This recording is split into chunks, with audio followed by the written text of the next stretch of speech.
Bayah, tanah batu bara dan darah para leluhur. Bayah yang terlupakan, di ujung selatan Banten, di tanah yang dulunya dilubangi untuk bara, Bayah berdiri, sunyi, menyimpan luka yang tak terucapkan. Disinilah, pada masa Jepang berkuasa, ribuan tubuh rebah demi satu tujuan, batu bara untuk perang, 90.000 Romusha, dan mungkin lebih, terkubur dalam jalur rel yang menghubungkan Saketi ke Bayah. Pagi itu, tanah Bayah basah oleh keringat dan darah. Romusha, petani, buruh, dan anak muda dari desa, dipaksa menggali, membangun rel besi, dan mengangkut batu bara. Tahun 1943, Bayah tak lagi sunyi, gunung-gunungnya dibelah, hutan-hutannya diratakan.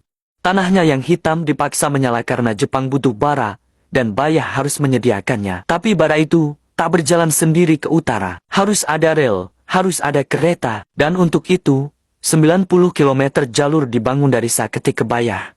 Bukan mesin yang membuat rel itu terbentang, tapi tangan-tangan kurus para Romusha, anak-anak muda, petani, tukang, guru, bahkan seniman. Digiring seperti ternak, dipaksa bekerja, dibiarkan mati.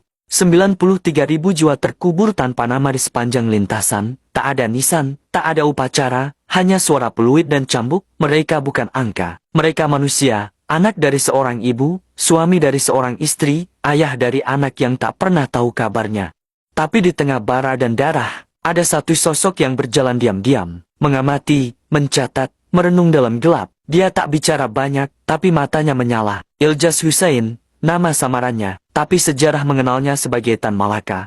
Dialah api yang tak padam di tengah bara. Di antara mayat-mayat yang tak pulang, dia menyusun mimpi tentang republik yang bebas, tentang tanah air yang tak lagi dijajah, tentang manusia yang dihargai, bukan dihitung seperti beban. Bayah menyimpan luka, tapi dari luka itulah lahir tekad yang tak bisa dibungkam.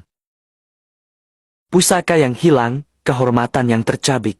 Namun jauh di utara Bayah, di antara Lewit dan Huma, orang Kanekes, suku Baduy, juga menanggung luka. Cawan Sanghyang Pakombaan, simbol titipan dari Ratu Banten, dicuri. Bersamanya hilang kujang bermata 5, pusaka agung, pelindung dari bencana, penuntun ladang dan nasib. 9 orang Baduy berjalan kaki ke Jakarta, menatap rumah jenderal dengan tenang namun penuh amarah sunyi.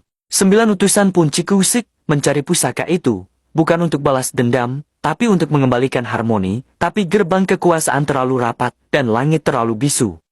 Mahewa dan pertempuran gaib. Saat tentara Jepang mencuri padi dari Lewit Baduy, seorang kokolot tua dibangunkan, namanya Mahewa. Ia keluar dari gua dengan satu pertanyaan, hari ini kiamat, lalu berjalan, menentang Nipan dengan hanya segenggam jerami. Tentara Jepang lari terbirit-birit, panik tanpa sebab yang tampak. Mahewa bukan tentara, tapi bagi orang Baduy, ia penjaga garis gaib antara bencana dan selamat. Usai tugasnya, ia kembali tidur, sampai perang besar lain datang. Sadim dan harimau karma. Tapi tidak semua ancaman datang dari luar. Sadim, ayah 8 anak, karena lapar, karena desakan, menebang hutan larangan. Harimau datang, bukan binatang, tapi bayang karuhun. Sadim melihat mereka sebagai harimau, tetapi yang ia bunuh ternyata manusia. Hukuman ada dijatuhkan, Sadim dikurung, ditolak dunia. Pada hari ke-30, ia wafat, bukan karena luka, tapi karena keyakinan yang runtuh. Ia langgar hukum langit dan bumi. Di Arca Domas, tempat paling suci bagi orang Baduy, pemujaan kepada Tuhan Nukersa berlangsung 3 malam. Kujang itu dulu ada di sini, kini hilang, tapi keyakinan tak pernah mati. Punyasih, cepatlah sadar, jangan bersikuku dalam lupa sampai maut menjemput. Bayah, kini dikenal lewat pantainya, Pulau Manuk, Sawarna, Karangtaraje. Tapi setiap debur ombak membawa bisik yang lebih tua dari pasir, bisik dari jiwa-jiwa yang membangun negeri ini dengan tubuhnya, dan dari pusaka yang masih merindukan pulang. Ini bukan sekadar cerita tentang masa lalu, ini tentang tanah yang belum selesai bicara. Bayah, Baduy, dan kita yang memilih, mau mendengarkan, atau melupakan.